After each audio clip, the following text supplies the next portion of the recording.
गाय को रोटी खिलाने से मनुष्य को कौन सा फल मिलता है?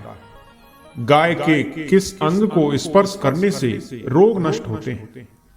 आज इस प्राचीन महान कथा के माध्यम से हम आपको बताते हैं, तो चलिए आपको सुनाते हैं गौ माता की यह महान कथा। दोस्तों, एक बार नारद भगवान श्री कृष्ण से मिलने के लिए द्वारका नगरी में पधारते हैं। भगवान श्री कृष्ण के पास आकर नारद जी उन्हें प्रणाम करते हैं। नारद को देखकर भगवान श्री कृष्ण पूछने लगते हैं, हे नारद, आज किस प्रयोजन से द्वारका में आने का निर्णय लिया? नारद हर्ष के साथ कहने लगते हैं, हे प्रभु, आप तो सब जानते हैं, फिर भी पूछ रहे हैं। भला आपसे कोई बात छिपी हुई है? मेरे मन में क्या प्रश्न है, आपको भली भांति पता है वह। भगवान श्री कृष्ण कहते हैं, नारद, मैं आपकी दुविधा को जानता हूं और यह भी जानता हूं कि आप समस्त मनुष्य जाति के कल्याण के लिए ही आज यहां पर पधारे हैं। निसंकोच होकर पूछें, आपके मन में जो भी प्रश्न हो। नारद कहने लगते हैं, हे प्रभु, यदि आप चाहते हैं कि मैं आपसे एक प्रश्न पूछने की चेष्टा करता हूं। प्रभु, मैं आज पृथ्वी लोक का भ्रमण कर रहा था, तो मैंने वहां बड़ा ही विचित्र दृश्य देखा। मैंने देखा कि कुछ दुष्ट मनुष्य गायों को मार रहे थे, वहीं दूसरी ओर कुछ मनुष्य गायों की पूजा भी कर रहे थे। तो प्रभु, यह दृश्य देखकर मुझे बड़ी व्यथा हुई। मनुष्य खुद के स्वार्थ के लिए निष्पाप पशुओं पर अत्याचार क्यों करता है? हे प्रभु, मेरे मन में यह जानने की जिज्ञासा हो रही है कि जो मनुष्य गाय की सेवा करता है, अर्थात उसकी पूजा करता है, उसे क्या फल मिलता है, और जो पापी गायों पर अत्याचार करता है, उन्हें कौन सा दंड मिलता है? इस प्रकार से नारद जी द्वारा पूछे जाने पर भगवान श्री कृष्ण कहते हैं, नारद, आपने बहुत ही उत्तम प्रश्न किया है। जो गायों को कष्ट देता है, उसे तो उसके पाप कर्मों के लिए नरक में दंड अवश्य मिलता है, किंतु जो गायों की सेवा करता है, उन्हें उत्तम लोक की प्राप्ति होती है। गायों की सेवा करने से पृथ्वी लोक पर और परलोक में मनुष्य को कौन सा फल मिलता है, मैं आपको इस कथा के माध्यम से समझाता हूं। इसलिए नारद, आप इस कथा को ध्यान से पूरा जरूर सुने। इस कथा को जो भी मनुष्य सुनता है और इसका प्रचार करता है, उसके समस्त पाप नष्ट हो जाते हैं, उसे धन्य धान की प्राप्ति होती है, और मनुष्य के बाद में मेरे धाम, मृत्यु के बाद वह मेरे धाम गोलोक में जाता है। नारद कहते हैं, हे प्रभु, यह मेरा सौभाग्य है कि आपके मुख से मुझे यह कथा सुनने को मिल रही है। मैं इस कथा को ध्यान से पूरा सुनूंगा। भगवान श्री कृष्ण कहते हैं, नारद, प्राचीन काल की बात, पृथ्वी लोक पर व्यवस्थित मनु के वंश में एक दिलीप नाम के राजा हुए। महाराज दिलीप धर्म पालन करने वाले, गुणवान, चरित्रवान तथा महापराक्रमी थे। उन्होंने धर्म पूर्वक पृथ्वी का पालन किया और अपनी प्रजा को सदैव ही प्रसन्न रखा। उनकी प्रजा सदैव उनसे संतुष्ट रहती थी। मगध देश की राजकुमारी सुदर्शना महाराज दिलीप की पत्नी थी। महाराज दिलीप और महारानी सुदर्शना बड़ी ही प्रसन्नता से रहने लगे, किंतु अनेक वर्ष बीत जाने के बाद भी महारानी के गर्भ से कोई संतान नहीं हुई।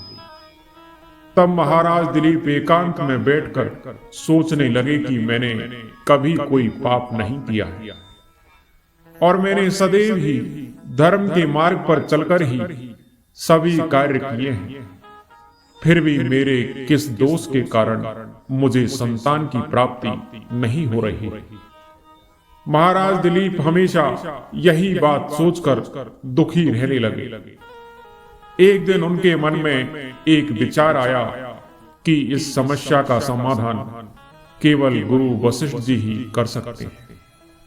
वे ही मुझे मेरे दोस्त के बारे में बताएंगे और पुत्र प्राप्ति के लिए कोई उपाय बताएंगे।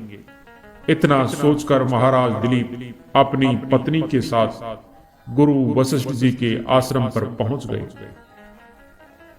आश्रम पर वशिष्ठ जी नित्य कर्म ज्ञान आदि कार्य समाप्त करके अपनी पत्नी अरुंधति के साथ बैठे हुए थे।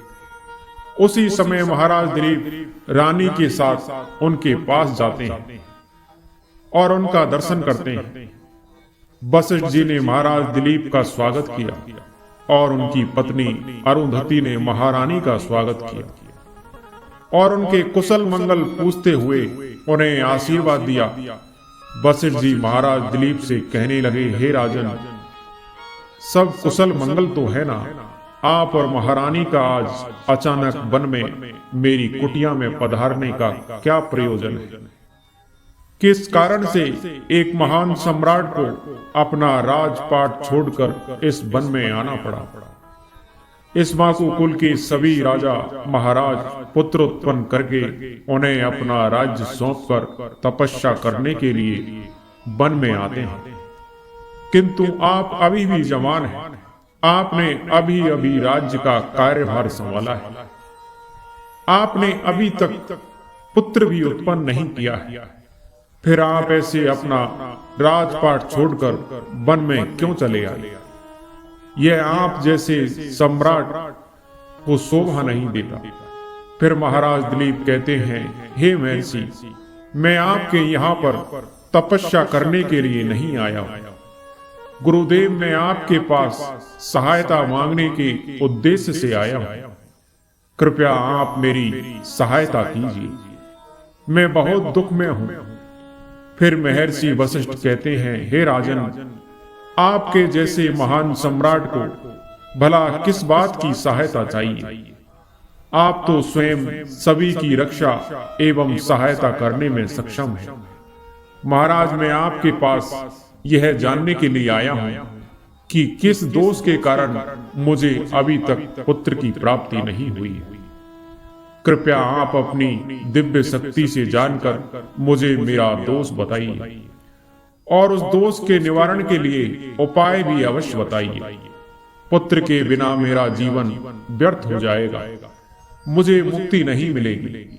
तब महर्षि वशिष्ठ कहते हैं, हे राजन, यह तो आश्चर्य की बात है। मैं अवश्य आपकी सहायता करूंगा। फिर महर्षि वशिष्ठ अपनी दिव्य दृष्टि से महाराज के भूतकाल को देखने लगते हैं तो उन्हें राजा की एक भूल के बारे में पता चलता है। महर्षि वशिष्ठ महाराज से कहते हैं, राजन, आपसे एक बड़ी भूल हुई है जिसका आपको ज्ञान नहीं है। जब आप इंद्रलोक में देवराज से मिलकर लौट रहे थे, तभी मार्ग में एक कल्प वृक्ष के नीचे खड़ी गाय और उसके बछड़े को आपने दुर्लक्ष्य कर दिया था। वह गाय और उसका बछड़ा अत्यंत भूखे और कष्ट में थे। आपने उस कामधेनु गाय को ना भोजन कराया और ना ही उसे नमस्कार किया। उस गाय ने आपसे सहायता भी मांगी, किंतु आप अपनी प्रसन्नता में खोए हुए थे और आपको उस गाय की पुकार भी सुनाई नहीं दी। आपकी कृतज्ञता को देखकर वह गाय अत्यंत दुखी हुई और उसने आपको श्राप दे दिया। जो मनुष्य गाय को कष्ट में देखकर उसकी सहायता नहीं करता, भूखी गाय माता को भोजन नहीं कराता, उसे तो महापाप लगता है और इस गाय के श्राप के कारण आपको कोई संतान नहीं है। इस प्रकार से महर्षि वशिष्ठ ने महाराज दिलीप को उनके दोष के बारे में बता दिया, जिसे सुनकर महाराज बहुत दुखी हुए और कहने लगे, यह मैंने क्या कर दिया? मुझ पर धिक्कार है। मेरी ही मूर्खता के कारण एक गाय को और उसके कोमल बछड़े को इतना दुख सहन करना पड़ा। मुझे तो अब राजा बने रहने का भी अधिकार नहीं है। महाराज महर्षि वशिष्ठ से कहते हैं, हे गुरुदेव, मैं अपनी इस भूल को सुधारना चाहता हूं। कृपया आप मुझे कोई उपाय बताइए जिससे मैं इस घोर पाप से मुक्ति पा सकूं। मेरा अपराध क्षमा के योग्य नहीं है, किंतु फिर भी मैं प्रायश्चित करना चाहता हूं।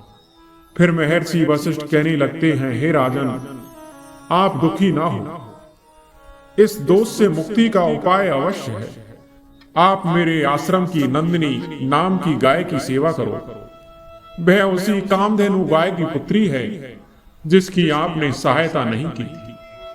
अपनी पत्नी के साथ मिलकर तुम उस गाय की सेवा करो, उसकी आराधना करो, वह तुम्हें अवश्य पुत्र प्रदान करेगी। तभी वह नंदिनी गाय बाहर से उस आश्रम में प्रवेश करती है। उस गाय को आता देखकर महर्षि वशिष्ठ बोले, हे राजन, देखिए, केवल स्मरण करने मात्र से ही कल्याण करने वाली यह नंदिनी गाय स्वयं चलकर आई है। आप भाग्यशाली हैं। यह गाय निश्चित ही आपके दुख दूर करेगी।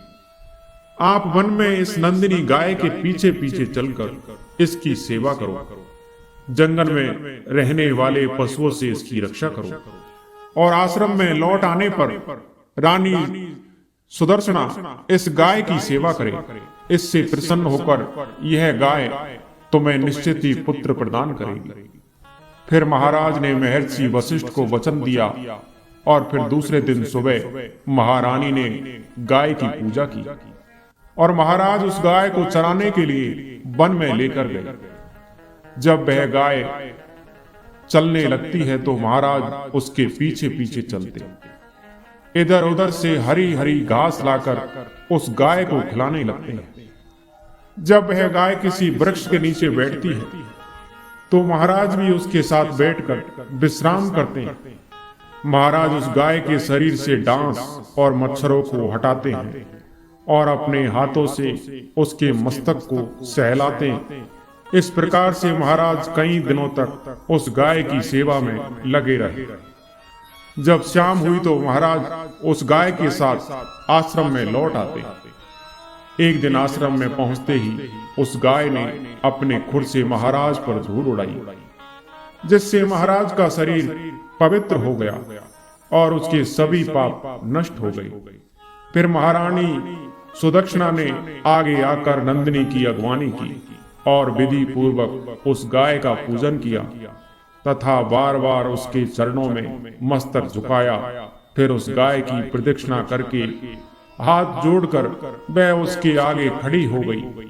फिर उस गाय ने उस रानी की पूजा को स्वीकार किया और रानी पर अपनी दृष्टि डालकर उसके सभी दोष समाप्त कर दिए। गाय की दृष्टि पड़ते ही रानी अत्यंत पवित्र हो गई।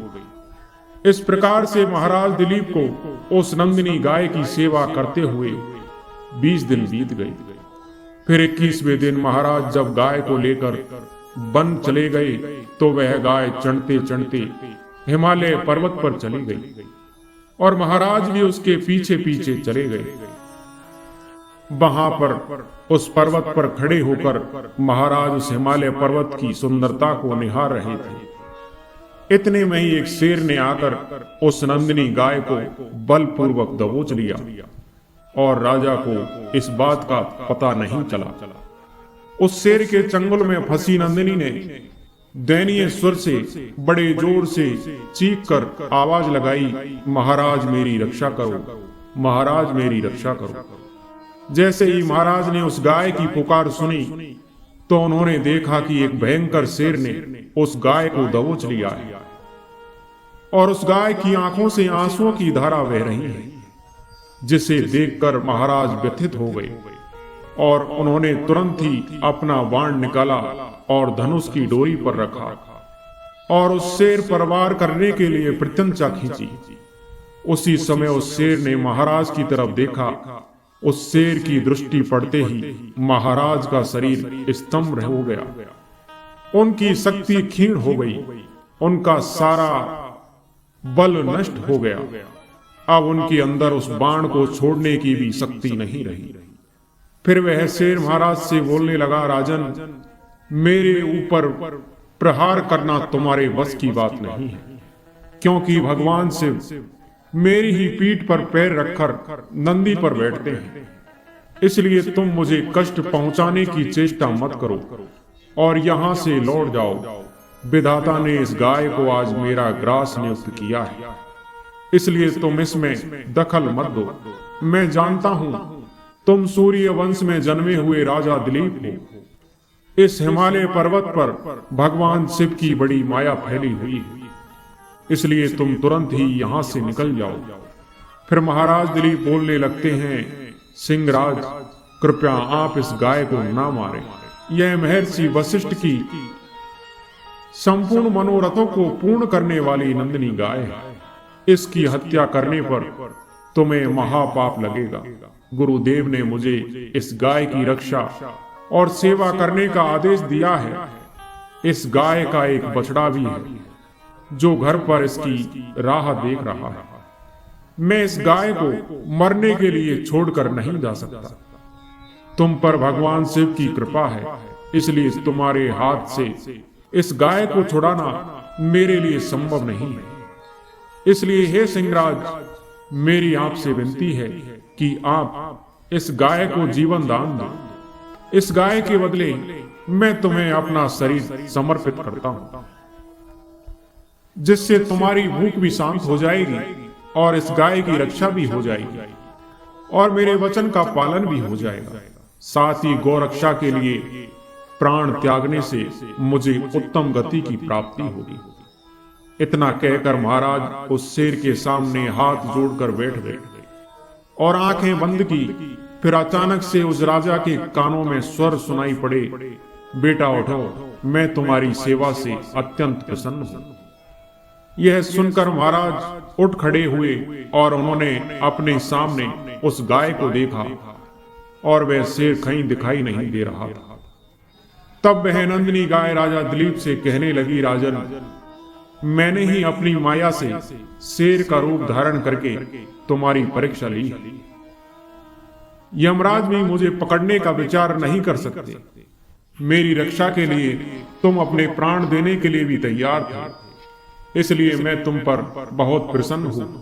अब तुम मुझसे वरदान मांगो, जो तुम्हारी मनोकामना है वह कहो, मैं अवश्य पूर्ण करूंगी।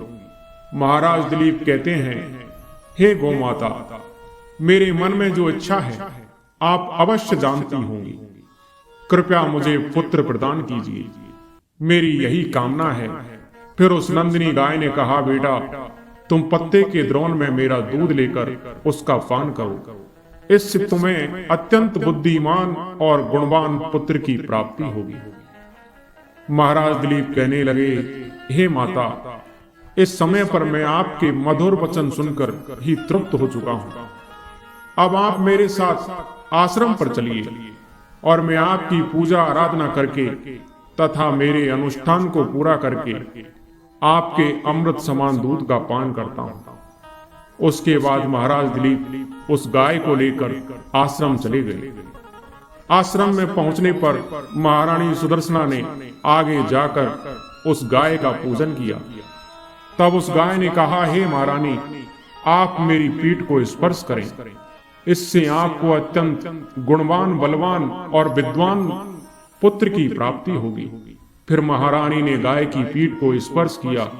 महाराज और महारानी ने उस गाय की विधिवत पूजा आराधना की और उनके अमृत के समान दूध को प्रसाद समझकर ग्रहण किया।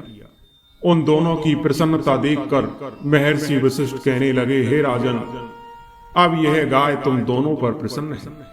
तुम्हारी मनोकामना अवश्य पूर्ण होगी। जो भी मनुष्य गाय की सेवा करता है, उसे भोजन कराता है, उसकी प्रदक्षिणा करता है, उनके सभी मनोरथ सफल होते हैं। जो भी गाय की रक्षा करता है, उसकी कभी दुर्गति नहीं होती। मृत्यु के बाद वह गोलोक में जाता है और भगवान श्री कृष्ण के साक्षात दर्शन करने का सौभाग्य उसे प्राप्त होता है। जो श्रद्धा पूर्वक गाय का दूध पीता है, वह सभी रोगों से दूर रहता है। जो गाय की पीठ पर जो कुबड़ होता है, उसे स्पर्श कर लेता है, उसके सभी दोष और पाप नष्ट हो जाते हैं। जो गाय का दान करता है वह तेरेणी नदी को गाय की पूंछ पकड़कर पार कर लेता है। जो स्त्री रोज गाय को रोटी खिलाती है वह सौभाग्यशाली बन जाती है। गाय समस्त पापों का नाश करने वाली और सभी मनोरथों को पूर्ण करने वाली है। अतः सदैव इसका पूजन तथा इसे भोजन कराना चाहिए। इतना करने से ही मनुष्य सभी ऐश्वर्यों को प्राप्त कर लेता है, उसकी दरिद्रता समाप्त हो जाती है। फिर भगवान श्री कृष्ण कहते हैं, नारद, इस प्रकार से महाराज दिलीप द्वारा गाय की सेवा करने से उन्हें एक पुत्र की प्राप्ति हुई जिसका नाम रघु रखा गया, जिसके नाम से इस पृथ्वी पर सूर्य वंश की ख्याति हुई और बाद में उसका वंश रघुवंश नाम से प्रसिद्ध हुआ।